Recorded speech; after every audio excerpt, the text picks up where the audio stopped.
Hello, on the screen is a summary of what I will go over in this video.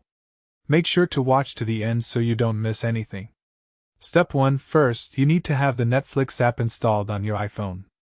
Open the App Store, search for Netflix, and download it if you don't already have it. Once it's installed, sign in with your Netflix account credentials. Step 2. Navigate to the profile menu at the bottom right of the screen. Tap on your profile icon and make sure you're logged into the account that supports downloads.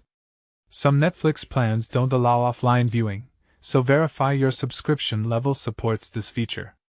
Step 3. Search for the movie or show you want to download. Use the search bar at the top of the app and browse through the catalog. Look for titles that have a download icon next to them, which indicates they're available for offline viewing. Step 4. Once you find your movie, tap on it to open the details page. You'll see a download button that looks like an arrow pointing down. Tap this button and the download will begin immediately. You can watch the progress in your downloads section.